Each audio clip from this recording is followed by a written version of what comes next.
Welcome to our exploration of Chapter 12, Nuclei. In this video, we'll journey through the fascinating world of nuclear physics, uncovering the structure, properties, and significance of atomic nuclei. From understanding what a nucleus is to exploring its role in energy production, we'll break down complex concepts into simple, relatable ideas. Whether you're a student or just curious about the building blocks of matter, this chapter offers insights that are both fundamental and practical. Let's begin by defining what a nucleus is and why it's so crucial in the world of physics. Nucleus is the tiny, dense center of an atom, containing protons and neutrons. Despite its small size compared to the whole atom, it holds nearly all the atom's mass. The number of protons in the nucleus determines the element, while the number of neutrons can vary, leading to different isotopes. The nucleus is held together by the strong nuclear force, which overcomes the repulsive force between positively charged protons. Understanding the nucleus is essential, because it's the source of nuclear energy and radioactivity, both of which have profound implications for science and technology. Nuclei have several important properties. They are extremely small, with radii on the order of femtometers. The mass of a nucleus is nearly equal to the sum of its protons and neutrons, as electrons contribute very little. Nuclei are also characterized by their charge, which is determined by the number of protons. Another key property is stability. Some nuclei are stable, while others are radioactive and decay over time. These properties influence how nuclei interact, their energy levels, and their behavior in nuclear reactions. Nuclear density refers to the mass per unit volume of a nucleus.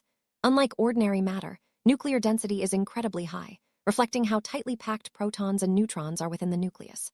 This density is nearly constant for all nuclei, regardless of their size, because the volume of a nucleus increases with the cube of its radius, while mass increases linearly with the number of nucleons. Understanding nuclear density helps explain why nuclear reactions release so much energy. Derive nuclear density. We start with the formula for the mass of a nucleus, which is the number of nucleons times the mass of a nucleon.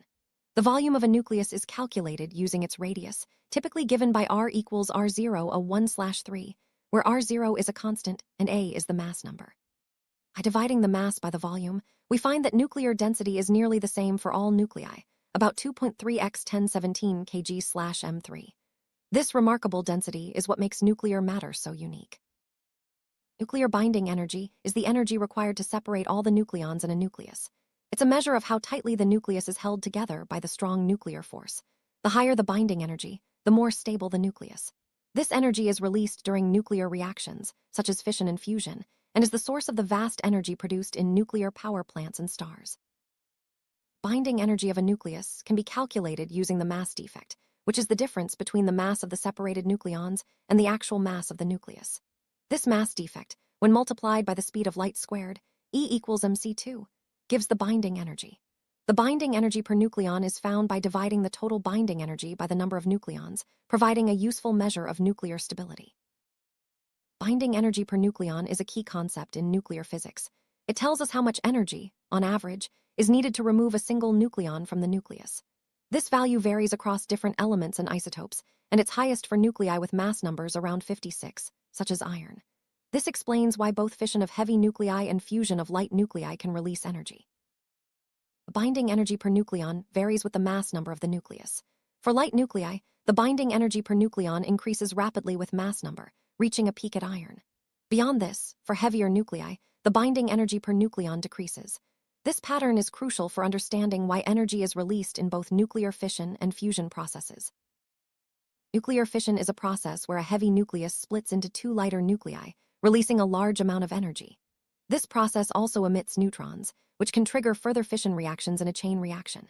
Fission is the principle behind nuclear reactors and atomic bombs, making it a powerful but potentially dangerous source of energy. The principle of nuclear fission involves bombarding a heavy nucleus, such as uranium-235, with a neutron. This causes the nucleus to become unstable and split into two smaller nuclei, releasing energy and more neutrons. These neutrons can go on to cause additional fission events, creating a self-sustaining chain reaction. This principle is harnessed in nuclear power plants to generate electricity. Nuclear fusion is the process where two light nuclei combine to form a heavier nucleus, releasing energy in the process. Fusion is the source of energy in stars, including our sun. Unlike fission, fusion requires extremely high temperatures and pressures to overcome the repulsive forces between nuclei. If controlled, fusion could provide a nearly limitless and clean source of energy. The principle of nuclear fusion involves bringing two light nuclei, such as hydrogen isotopes, close enough for the strong nuclear force to bind them together. This requires overcoming the electrostatic repulsion between the positively charged nuclei, which is only possible at extremely high temperatures and pressures.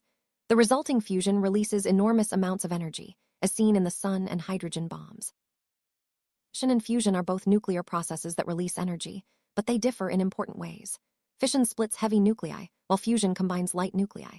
Fission is easier to control and is used in current nuclear reactors, but it produces radioactive waste. Fusion, on the other hand, is cleaner and produces more energy, but is much harder to achieve and control. Both processes are vital to our understanding of nuclear energy. Radioactivity is the spontaneous emission of particles or radiation from unstable nuclei.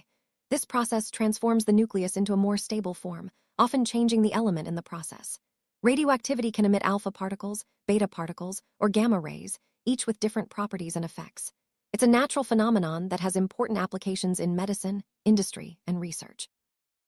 Half-life is the time required for half the nuclei in a radioactive sample to decay. It's a key concept in understanding how quickly a radioactive substance loses its activity. Different isotopes have different half-lives, ranging from fractions of a second to millions of years. Knowing the half-life helps scientists date ancient objects and manage radioactive materials safely. Half-life of a radioactive substance is mathematically related to its decay constant, which measures the probability of decay per unit time. The relation is given by T1/2 equals 0, 693/lambda, where lambda is the decay constant. This formula allows us to calculate one value if we know the other, making it easier to predict the behavior of radioactive materials. The mean life of a radioactive substance is the average lifetime of its nuclei before they decay. It's a useful measure for understanding the overall stability of a radioactive sample. Mean life is always longer than the half-life and provides a more complete picture of radioactive decay over time. The mean life, tau, of a radioactive substance is related to the decay constant, lambda, by the formula tau equals 1/lambda. This relationship helps scientists estimate how long, on average, a nucleus will exist before decaying. It's a fundamental concept in nuclear physics and is essential for applications involving radioactive materials. Activity of a radioactive substance measures how many decays occur per unit time. It's usually expressed in becquerels or curies. Activity depends on both the number of radioactive nuclei present and the decay constant. High activity means rapid decay, while low activity indicates a slower process. Monitoring activity is crucial for safety and practical applications. Activity A of a radioactive sample is given by the formula A equals lambda n, where lambda is the decay constant and n is the number of undecayed nuclei. This simple expression allows us to calculate how active a sample is at any given time. As the sample decays, n decreases, and so does the activity, following an exponential decay pattern. Radioactivity has many practical applications. In medicine, it's used for cancer treatment and diagnostic imaging. In industry, radioactive materials help inspect welds and measure thickness. Archaeologists use radioactive dating to determine the age of artifacts. Despite its dangers, radioactivity is a powerful tool when used responsibly and safely. Nuclear physics is vital in energy production. Nuclear power plants use fission to generate electricity, providing a significant portion of the world's energy. Fusion, if harnessed, could offer an even greater, cleaner energy source.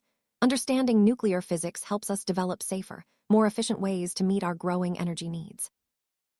Before diving deeper, let's quickly recap atomic structure. Atoms consist of a central nucleus surrounded by electrons. The nucleus contains protons and neutrons, while electrons orbit in shells. This structure determines the chemical and physical properties of elements and sets the stage for understanding nuclear phenomena. Inside the nucleus, two main forces act: the strong nuclear force and the electromagnetic force. The strong force binds protons and neutrons together, while the electromagnetic force causes repulsion between protons. The balance between these forces determines the stability of the nucleus and influences nuclear reactions. Isotopes are atoms of the same element with different numbers of neutrons. Some isotopes are stable, while others are radioactive. The ratio of neutrons to protons plays a key role in determining nuclear stability. Understanding isotopes is important for applications in medicine, energy, and research. Mass defect is the difference between the mass of a nucleus and the sum of the masses of its individual protons and neutrons. This missing mass is converted into binding energy, according to Einstein's famous equation E equals mc2. The mass defect explains why nuclei are so tightly bound and why nuclear reactions release so much energy. During fission, the mass of the products is less than the original nucleus. the lost mass is released as energy, which can be harnessed for electricity generation. This energy release is the reason nuclear power plants are so efficient compared to conventional sources. Fusion also releases energy due to the mass defect. When light nuclei combine, the resulting nucleus has less mass than the sum of the originals. This difference is released as energy, making fusion the process that powers stars and offers hope for future clean energy. A key feature of fission is the chain reaction. When a nucleus splits, it releases neutrons that can trigger more fission events. If controlled, this chain reaction produces steady energy, as in reactors. If uncontrolled, it leads to explosions, as in nuclear weapons. Fusion is the process that powers the sun and other stars. In stellar cores, immense pressure and temperature allow hydrogen nuclei to fuse into helium, releasing vast amounts of energy. This energy radiates outward, supporting life on Earth and driving the dynamics of the universe. Scientists are working to harness fusion for clean energy on Earth.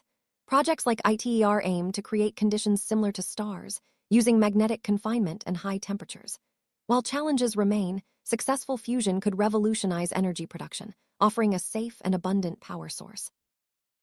Radioactive decay can occur in several ways.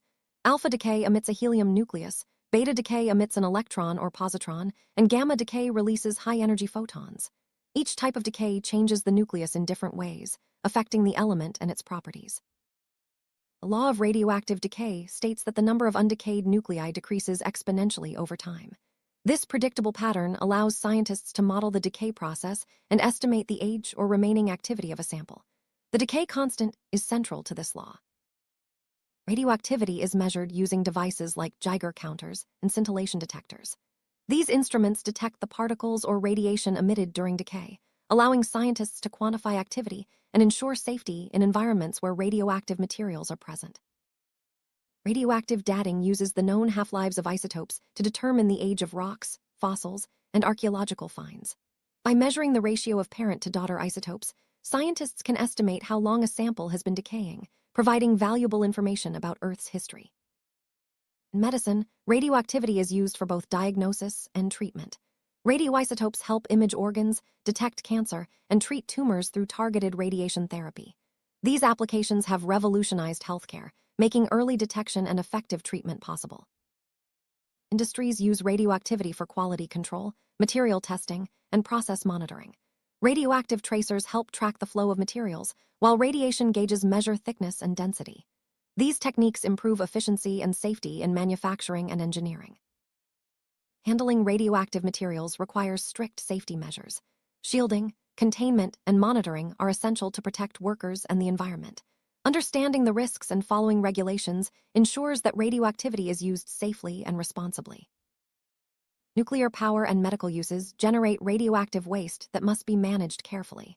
Waste is stored in secure facilities and monitored to prevent leaks. Long-term solutions, such as deep geological storage, are being developed to ensure safety for future generations. While nuclear energy is generally safe, accidents can have serious consequences. Incidents like Chernobyl and Fukushima highlight the importance of safety systems and emergency preparedness. Learning from these events helps improve reactor design and operational protocols. Nuclear energy produces minimal greenhouse gas emissions compared to fossil fuels. However, it raises concerns about radioactive waste and potential accidents. Balancing the benefits and risks is key to making informed decisions about the future of nuclear power. The future of nuclear physics holds exciting possibilities. Advances in fusion research, improved reactor designs, and new medical applications promise to make nuclear science even more impactful. Continued research and innovation will help address global energy and health challenges. In this chapter, we've covered the structure and properties of nuclei, the principles of fission and fusion, radioactivity, and their applications. We've seen how nuclear physics underpins modern energy production and medical technology. Understanding these concepts is essential for anyone interested in science and technology. As we conclude, remember that nuclear physics is a field with profound implications for our world. From powering cities to advancing medicine, its impact is far-reaching. By understanding the nucleus and its behavior, we unlock new possibilities for innovation, safety, and sustainability. Stay curious and keep exploring the wonders of nuclear science.